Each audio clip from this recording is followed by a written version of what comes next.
I'm MP Carver, and I'm here speaking with Stephen Cramer. We're going to talk about his forthcoming book from Arrowsmith Press, Departures from Rilke, along with some of his other work.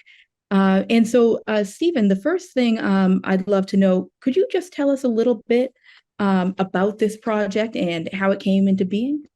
And in fact, the book is available now. It's not even just for pre-order, it's actually for order.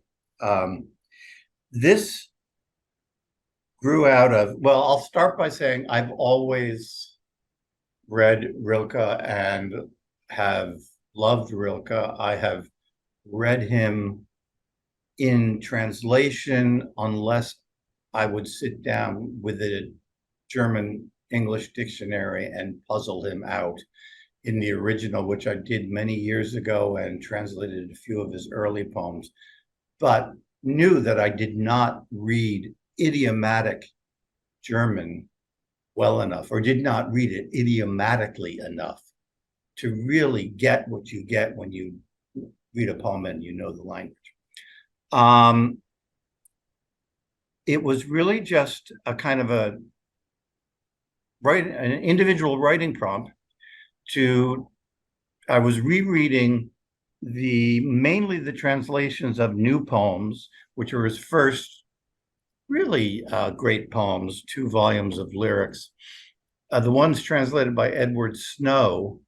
And it feels a little arrogant to say so, or sounds a little arrogant to say so. I would read them and say, there is something in here of Rilke, I'm sure, but it's not satisfying as poetry in English.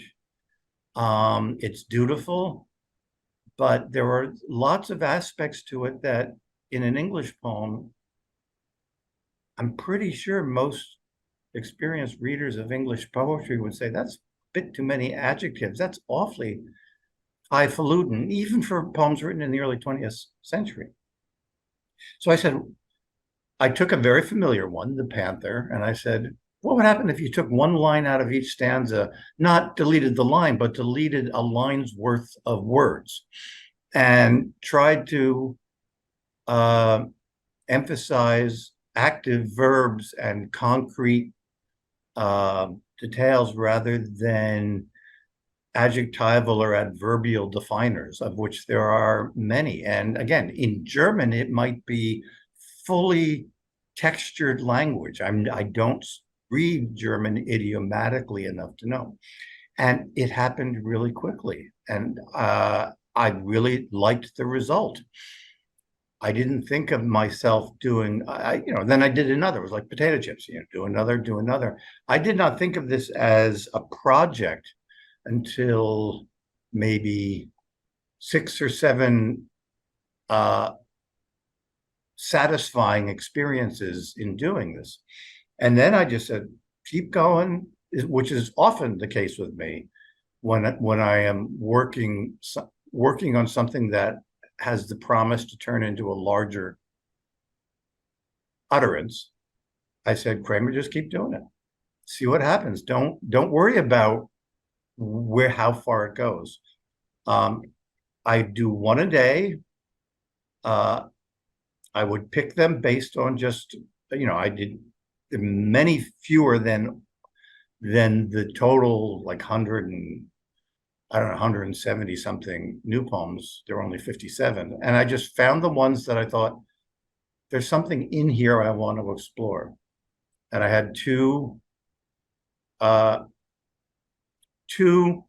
restrictions. One is remove a line's worth of wordage from every stanza. And second, nouns and verbs whenever possible. And then one liberation, which was if the poem you're working on departs from Rilke's premises almost altogether, follow it. So a good number of these poems really, that's why it's departures. I would not, if somebody said, can you give me a translation of Rilke? I would not recommend this book. Right. And actually, can I ask you on that word departures? I know it connects to your teacher, Donald Justice. Did you know right away that you were going to call these departures? No, I didn't, because I felt you can't steal that from Don. Because I think one of his best books, although all his books are great, was called Departures, and it was departures in every sense of the word. It he he was a poet for whom other texts were inspirations. And in fact, he's one of the great poets of reading as a subject. Not necessarily explicitly, but just because he would do that. So he has variations on a text by Vallejo. He had variations on Raphael Alberti, French poets. So there was a point where I realized this is kind of an homage to him. But there are many people who have done this, contemporary and way back. Don Patterson, The Eyes, which is a book I really loved. And there was a point where I was going, you kind of got a partner in this with Don Patterson's versions of Mikado called The Eyes. And then Daisy Freed did a book of Baudelaire versions, and hers are great because she ends by saying, I don't like Baudelaire. So anyway, it just kept going, and they did get more and more unfaithful to Rilke. And that, if they hadn't, I think I would have lost interest. Okay. And in what way would you say they became less faithful? Do you think that you were becoming more confident putting your own experience in, or were you just, as you were engaging more deeply, just seeing other connections to be made? Or mostly the latter, and I can give some examples of that. There's a very well-known poem where that's based on a picture of his father in a military uniform, late 19th century uniform. And I had been wanting to write about this picture of my uncle, who was my father's twin brother, who died at Anzio, so I never met him. And that Rilke's shell allowed me to fill it with a very different set of contents. Although anyone who reads it would say, if they know the Rilke poem, they would know that. Some of them argue with Rilke. There's a poem that he called Leda, that, like many Leda and the Swan poems, airbrushes the sexual assault, and I didn't want to do that.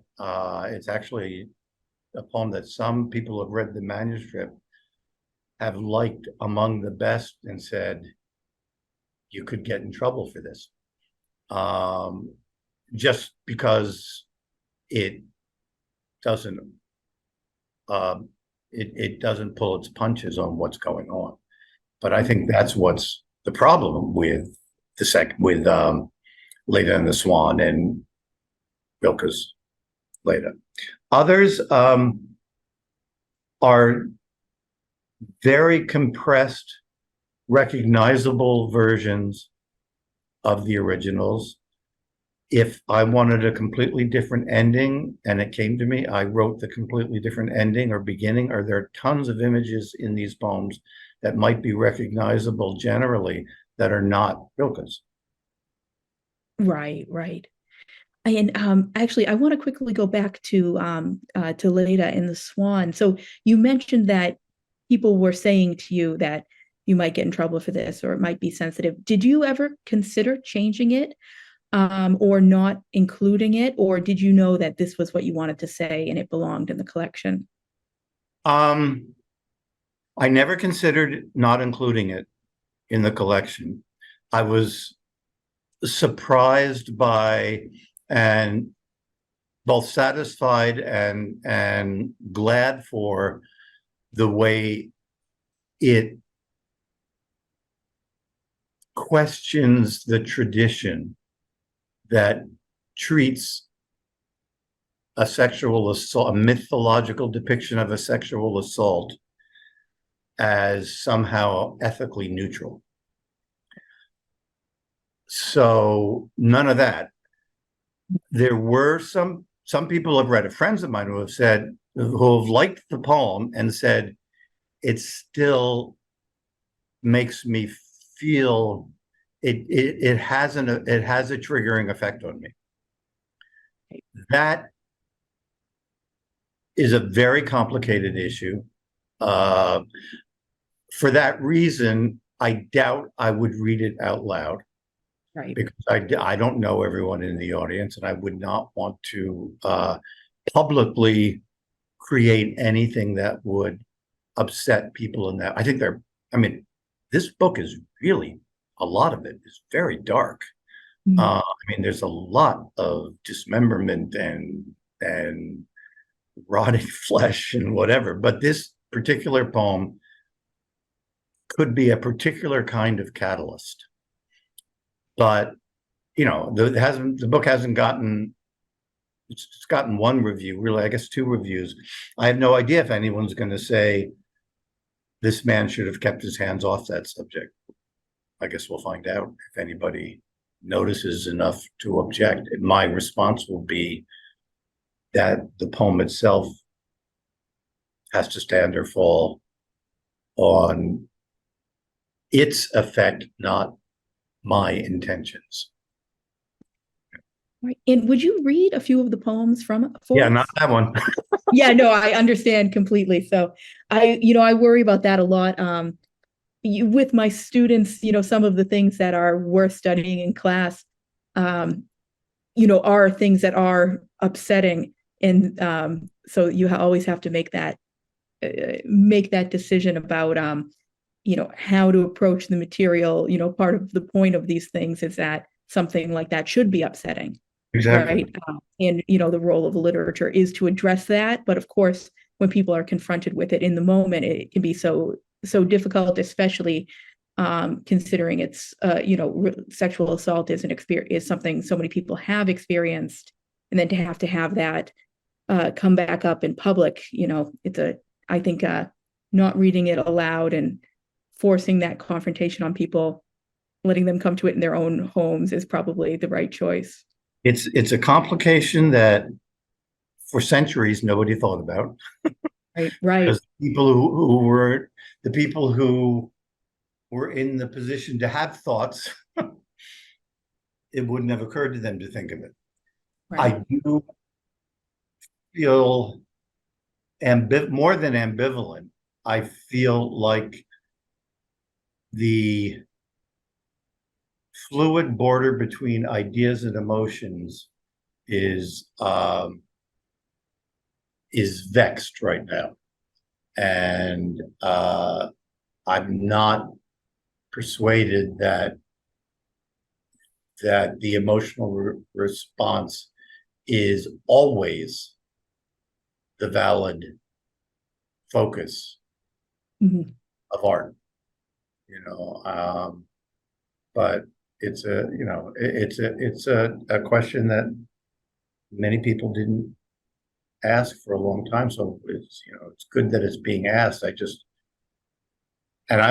know I have colleagues who are very upset about it, think that it's destroying the possibility for education uh, to have the edge it needs to open the mind. And Right. there are cases where I think they're right, and there are cases where I think they're wrong. Anyway, we are digressing. On to lighter topics like death. Right, No. like that. Was that the one you would like me to read? Oh, or I know you had picked out a few. Why don't you read those three? All right. Um, I only remember two of the three. Actually, no, now I remember. Well, this one I didn't mention, but I want to read it because I got an email from my sister. She got the book, and she said how much she liked this poem called Sisters. So I'll start with that. Do you need a page number, or it's 63? Thank you. And this is interesting in that the whole last stanza is not in Rilke at all. Um, I don't think this needs any background gloss. Sisters. Notice how they each do the same thing differently, as if the years between them made separate spots of time in one room. Each holds the other, being held. If tired, one can't wear the other out, and neither needs to ask if the other one needs blood. On walks, they used to almost touch, taking steps that matched like a march. One died. What rhymed at one time off rhymes now. So, I mean, it should be obvious to anyone that my sister and I lost a sister. And we also lost a brother. Okay, this one grew out of a fairly well-known Rilke poem called "The Reader," and there's again that's in here, some of it, but much of it does leave the premises. Charlotte reading, 2005.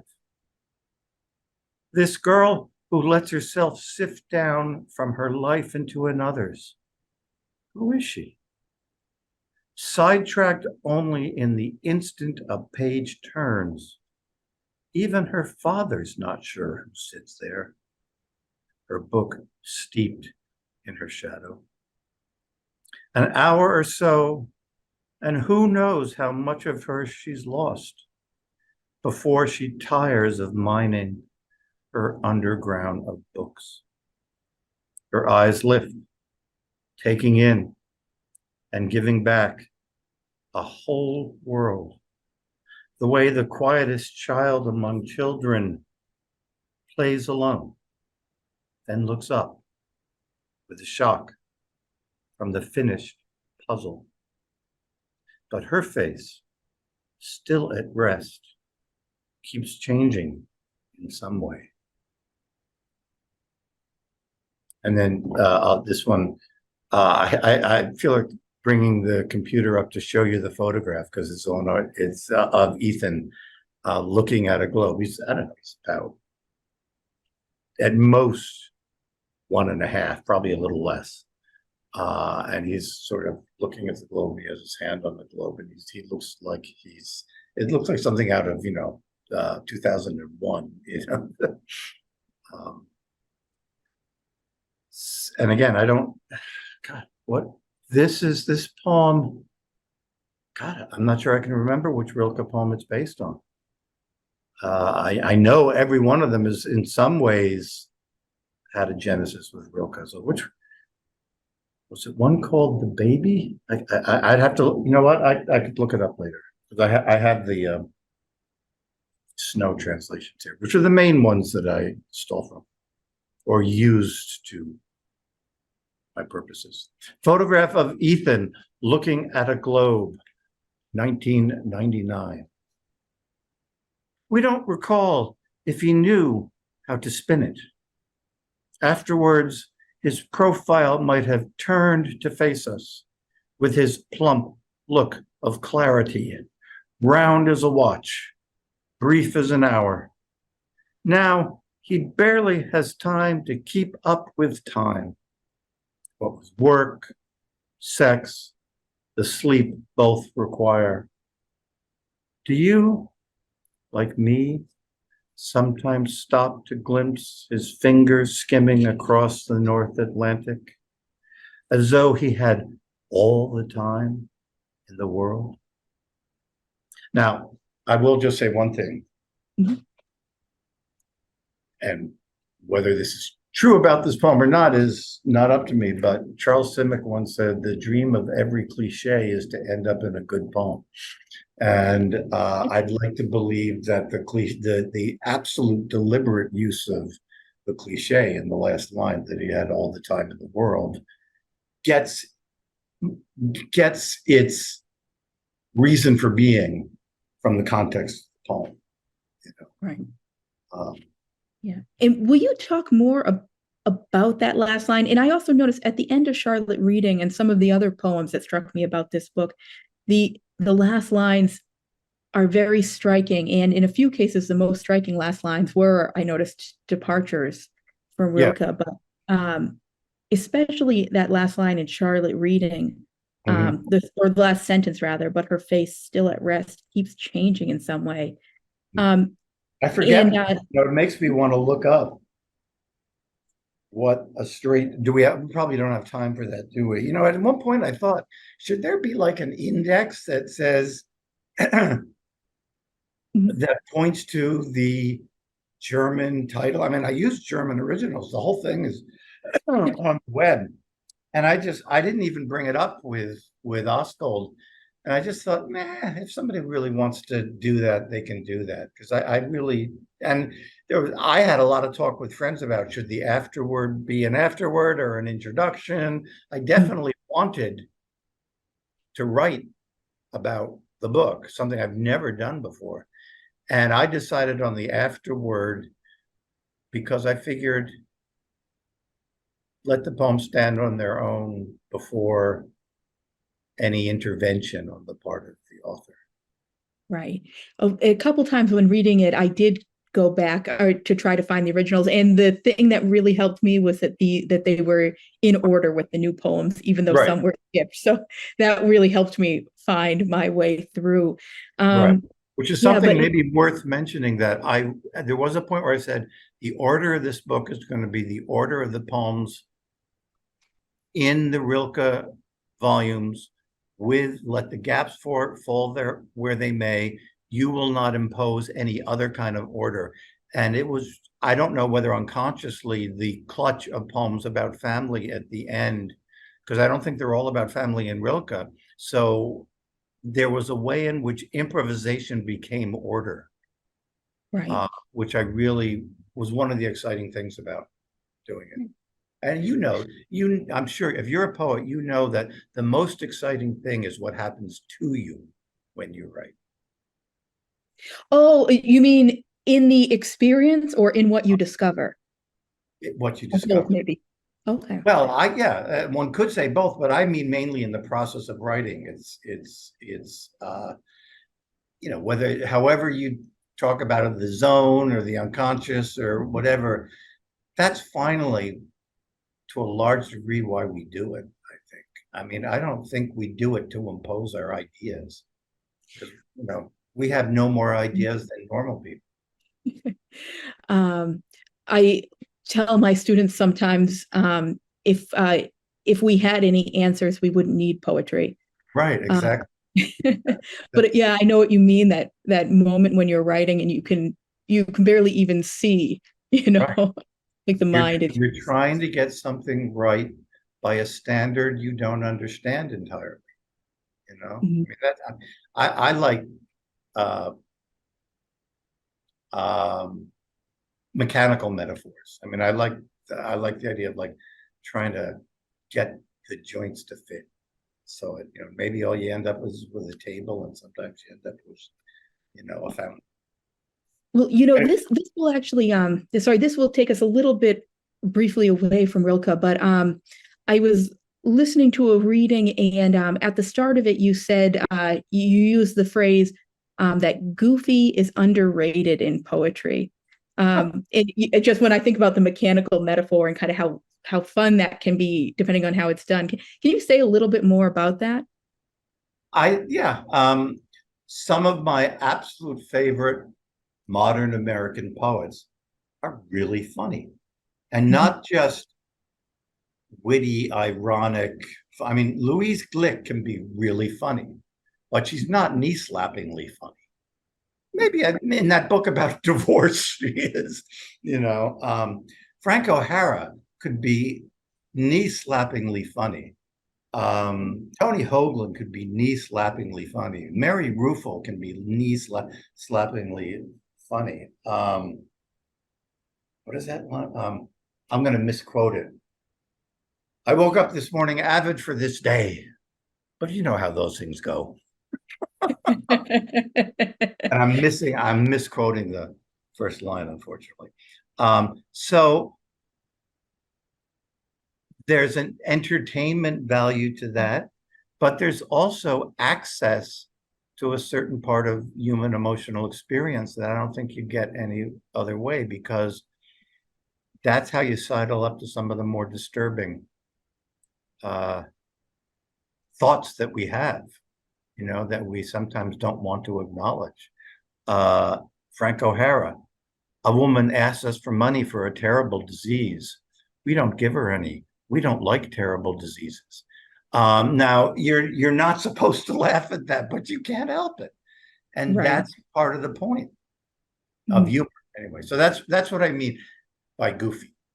Right. Oh, wonderful. Yeah, and I also notice in especially reading some of your other work, um, how delightfully you play with like language and twist the line and the syntax around.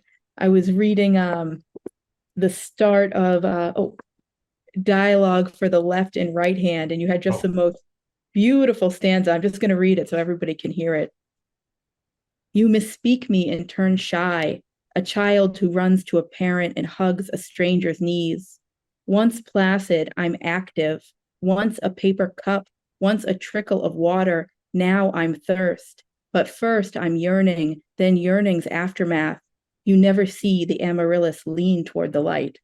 Just in mhm. that one stanza, there's just so much, so many interesting reversals and moments of language. I'm really That's the enjoying poem, it. I haven't the finished ghost it and yet. the ghost in the wedding photograph. Yes, yes, indeed. Yeah, yeah. I Um, change when I read it now, which is rarely. I've changed aftermath to aftertaste. oh, interesting. And do you Right? often make small changes to poems even after they've been published? I wouldn't say often, but I always do. In fact, I've made a few pencil corrections, or not corrections, but pencil edits in the Rilke book already. But they're in very light pencil because I'm not sure I mean them yet. But that one, I just, it was published in, obviously in the book, but also in the magazine. It was published in his aftermath, and it was at one point said, no, you want you want the taste buds involved. Aftermath is very abstract compared to aftertaste. Right, right. Right. And coming back to Rilke. So Rilke was a poet that, of course, I'd heard of, but I've never done any deep study of before getting ready for this interview. And even then, you couldn't call it deep. But one thing I'd love to know is I think he isn't studied as much in contemporary programs. What do you think that poet should be coming to Rilke for?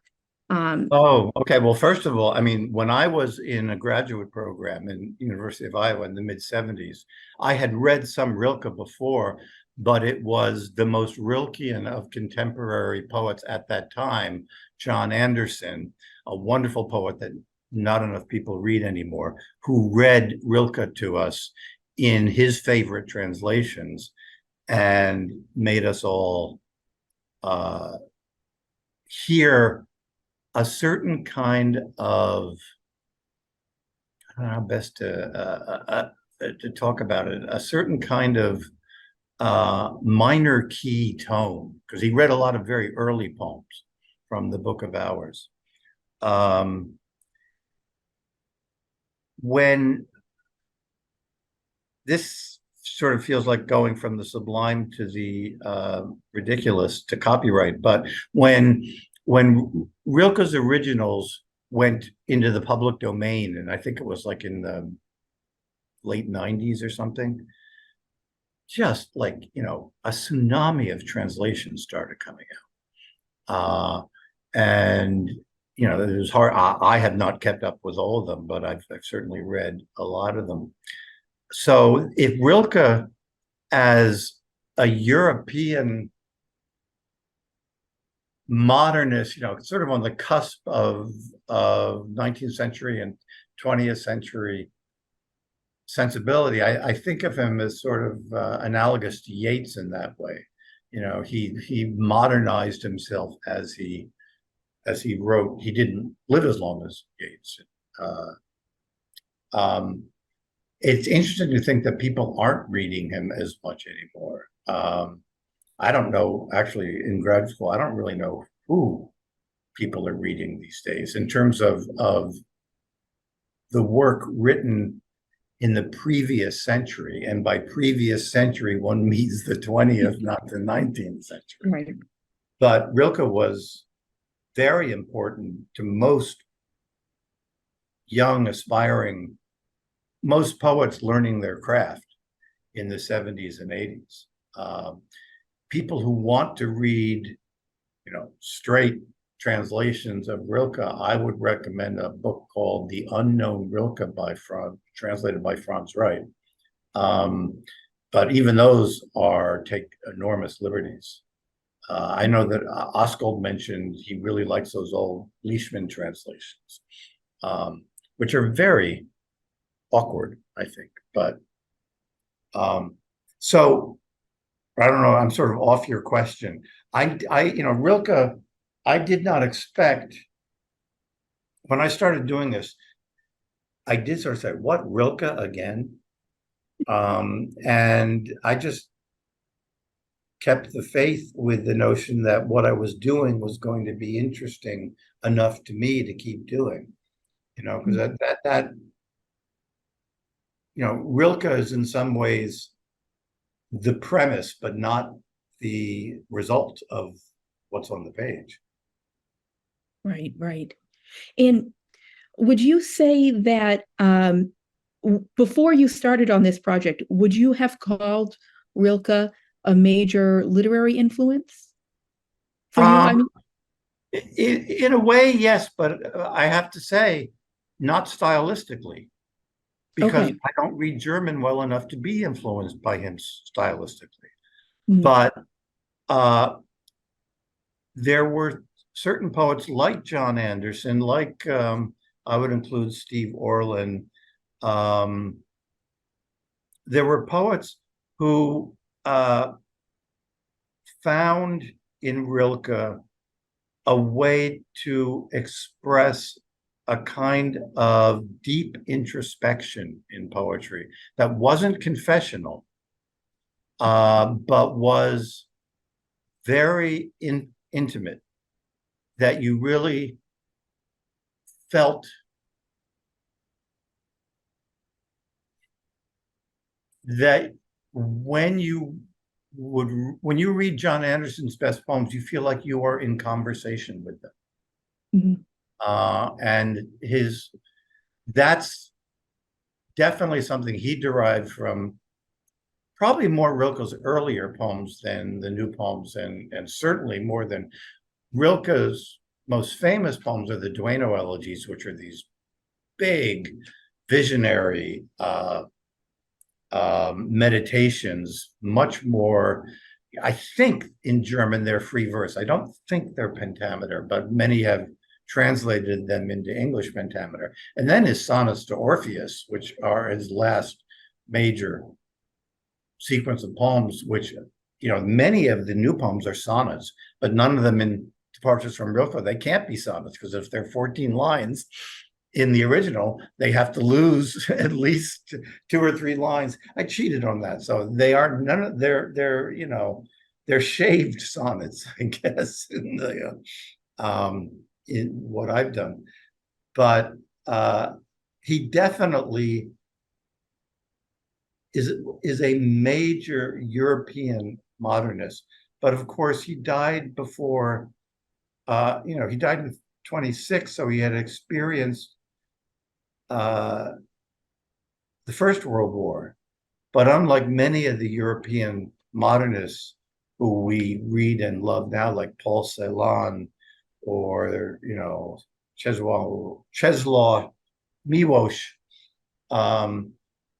the experience of the Second World War shapes or misshapes their poem. But Rilke is a weird, like Yeats again, because Yeats died in 1939. So there is, you sort of wonder, what would they have done? How would they have responded to that cataclysmic event on their doorstep? Right, right. course. Um, yeah. Yeats It predicted it. seems. Oh, sorry. What? Yeats predicted it somewhat.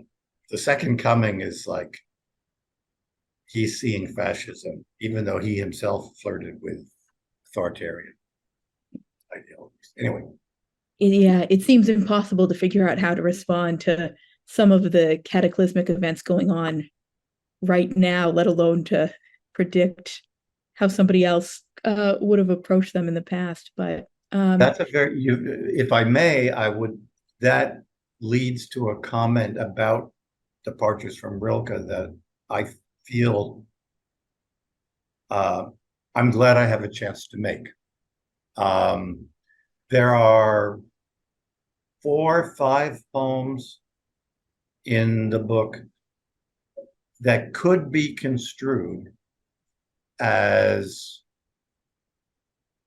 I don't want to say responses to, that could be construed as including an awareness of the war in Ukraine right. or what war and does to human beings.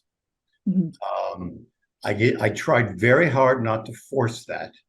If the poem seemed to like the poem that's called Bomb Site, which maybe I should read if there's time, is actually a poem. It's based on a poem called After the Fire, which has nothing about about military conflict in it at all. It's about an actual fire that Seamus Heaney has translated quite beautifully. So for me, finding a way to acknowledge this global event going on as I was working on this weird kind of private Mhm. project of craft was really important, in part because I struggle with how to acknowledge the social world in a way that doesn't feel like latte liberalism from someone who really hasn't had to. I do not have the family ancestry background that Osgold has. I mean, Osgold's commitment to working against tyranny is bred in his bones. Mhm. I can't claim that. And many Americans can't. Many white Americans can't. Uh, so, and you don't want to preach.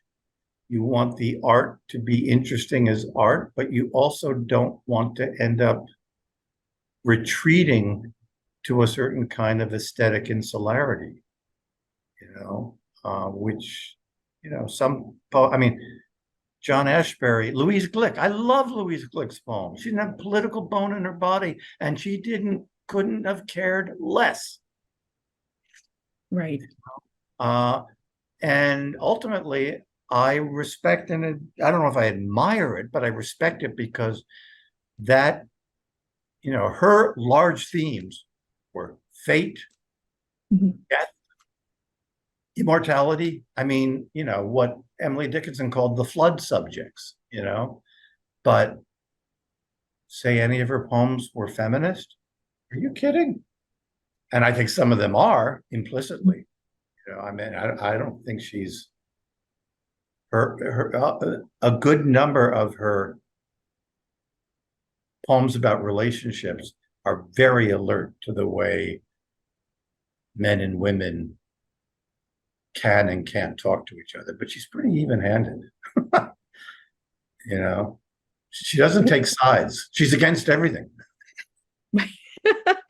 I think that's a fine position sometimes for the poet to take, right? Well, I mean, it's a very interesting, it's an issue that when I went to Iowa, nobody even brought it up. You Right. know, uh, it didn't occur to people to think in terms of in what ways a poem could be important. Mhm. Miwash's lines, "What is poetry that does not save nations or people?" Mhm. We were down with the people, because you can participate in that on a personal level. Mhm. We never would have thought, and that has changed a lot, you know, to the good and to not so good Right. effects on the quality of the poetry. Um, Boy, are we getting off on I know. Well, actually, I'm that gonna okay? I'll have you read Bombsight, but before I do, are there any other, so the possibly the war in Ukraine, are there other things about either the sort of what's going on in the world right now or what's going on in America that you are having trouble writing about or want to write about but are not sure how to address?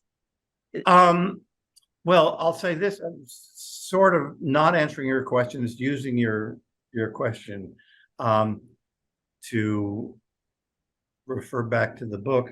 There are at least two, one called Unhoused and one called Immigrant Family, that grow out of uh, two poems out of many that Rilke wrote that had to do with his experiences with the dispossessed in Paris. Mm. And his poems are pretty condescending, are Right. pretty objectifying. And without imposing it, I found a way to write about that dynamic, I hope, in a way that I believe in a way that isn't condescending, but also isn't reductive or sentimentalizing. That uh, a, an unhoused person coming up to you creates a visceral reaction that's not always entirely embracing, Mhm. is something is a truth about human beings that I didn't want to shy from. So that's in there. Um, I'm trying to think if there are others that are like that. I can't remember right now. Um, but definitely Unhoused and Immigrant Family. Asylum, actually, as well. Asylum is called Lunatics. Mhm. What I hope happens in Asylum is that the lunatics change the world through their perceptions, just by looking out the window. Um, Subjects, I, I, I think I will never be a poet who writes consciously for uh, a population, a group of people whose life experience I want to give voice to, or add my voice to. How could I do that? I want to, I'm, to use Lowell's phrase, I'm a Mayflower screwball, and I can't help it. Mhm. I have written about my own, what I see as my own myopias. Uh, in Listen, there's a poem called God, how can I forget the title of these poems? Ours, which is about a racial confrontation that I think leaves both people bewildered. Um, there are, there's a poem called Dorado, which takes place in Puerto Rico, but I find myself when I take on political subjects or any subjects involving social justice, the impulse that feels authentic to me, or not the impulse, the result that feels authentic to me is a kind of owning up.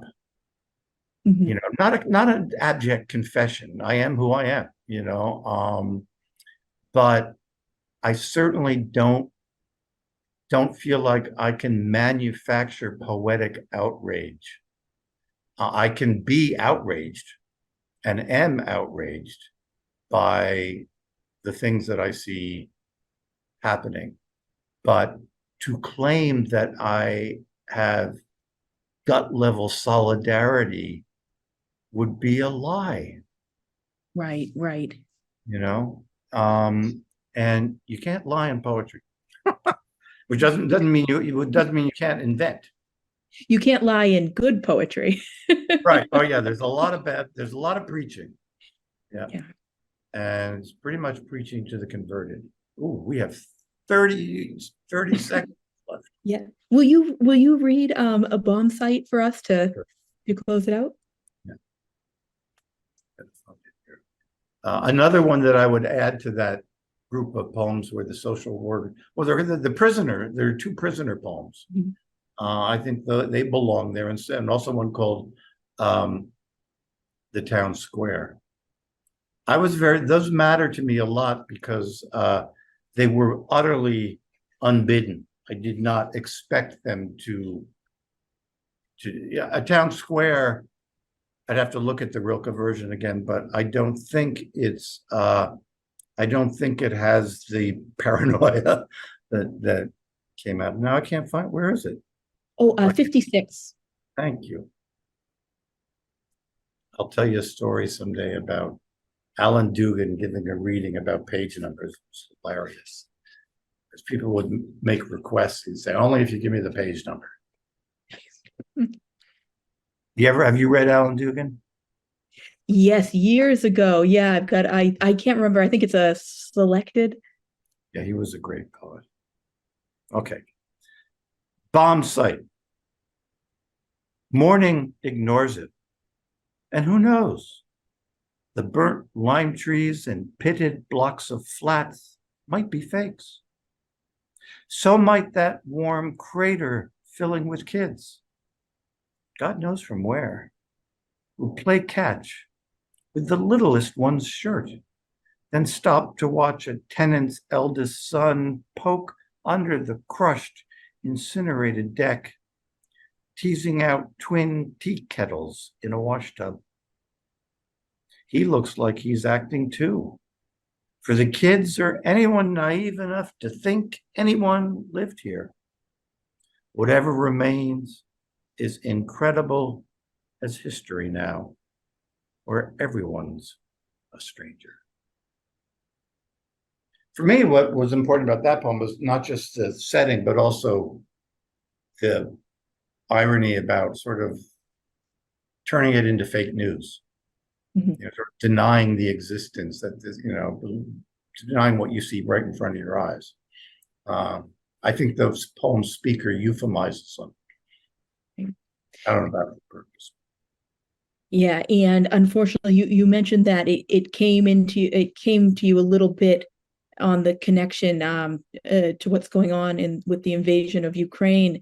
Yeah. But of course, we can Yeah. think about what's going on right now in Israel and Palestine, and unfortunately, it's something that we hope won't just keep going on and on, though it seems to. Do you have time to? I just learned from a podcast. The person asked, "What is there any chance for?" And I'm trying to say this without at all taking sides. Mhm. You know, is there any chance for a more progressive government in Israel in the near or distant future? And this guy is an expert historian on Israel, Benny, I don't remember his last name. He said no. And he said, but you might not guess why. Demographics. The hard right, fanatical right settlers in Israel have many more children than the liberal left Israeli citizens. So just by virtue of demographics, there will be more right-leaning voters.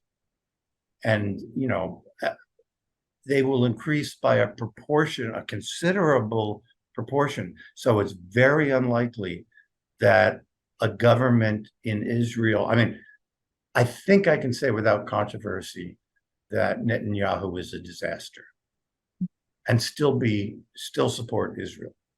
Right.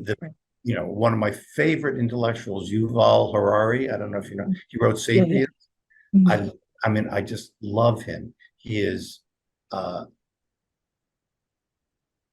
brilliant wise historian and on behalf of human flourishing and believes in Israel's fundamental deserving to exist and be the first one to say, if we have more Netanyahus, it's just going to be worse for everybody. Have We you? may edit this stuff out. I know. We'll leave that to them to decide. Actually, I'll ask you. I know I've got to go, but I'm going to ask you. I'll ask you one more question so we can Sure. end on a more Right. cheerful note, a note that maybe we have some answers for. Right. But wasn't that amazing? I would never have thought of that. That in fact the demographics are going to lean towards the religious right simply because they have 7 to 8 children, and most people have 2 to 3. Right. Right. It's interesting to think Who would about. have Right. thought? Yeah. And what are you going to do? Take away democracy? Limit the number of children people have?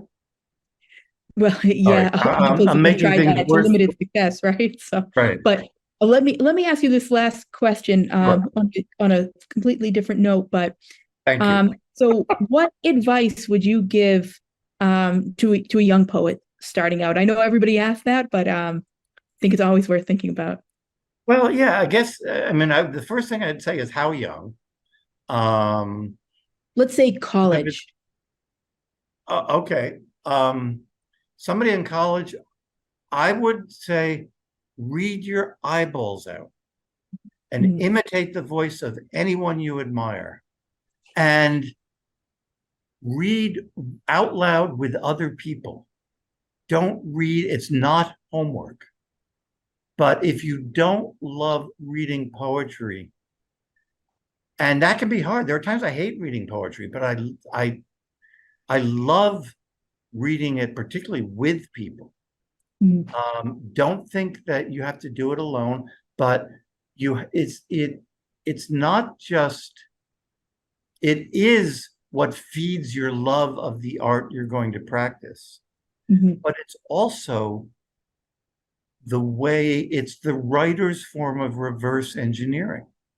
mhm. You know, I fell in love with Frank Conroy's sentences in a book of prose, and that probably affected my poetry writing as much as any book of poems.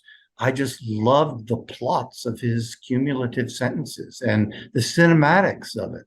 If you don't love style, I don't think there may be, maybe you should be writing journalism or something. But I mean, poetry is an event of language, or it's nothing. Right, right. Yeah, and in tradition and communication, right, with all the poetry that's come before it. Um, Yes, I once which you should think of as alive, not dead. mhm, mhm. The I living once tradition, not the foundation. yeah, I once heard Billy Collins say during an interview, somebody asked him, what do you do when you have writer's block? And he said, I don't know how people have writer's block. If I don't have something to say, I just find another poet's poem and write in response. So, which I thought was a smart answer. So, That's very much often. I mean, art breeds art. mhm, Saxophonist Dizzy Gillespie was asked, "Where do you get your inspiration?" He said, "From Lester Young." I mean, well, it wasn't from sunsets, and that's the other thing. That word voice, that's a useful metaphor for how tone works in individual poems. But if you're trying to find your own voice, stop looking. It doesn't exist. ah, Right? ah, all right. That's interesting. That's not advice you usually hear. I'm going to have to cut the end of this conversation out and Sure. play it in my creative writing class All this week. right. That's why I used to start every orientation meeting at when I directed the MFA program.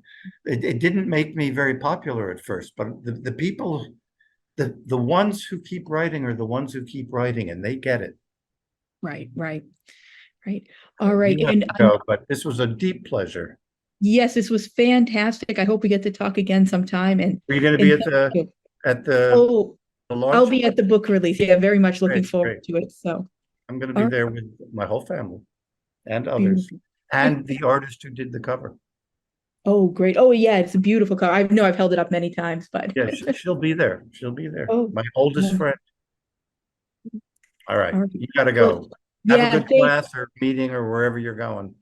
thank you. Actually, I'm going to a group on translation, so it should be fun. So, Oh, wonderful. yeah. Have fun.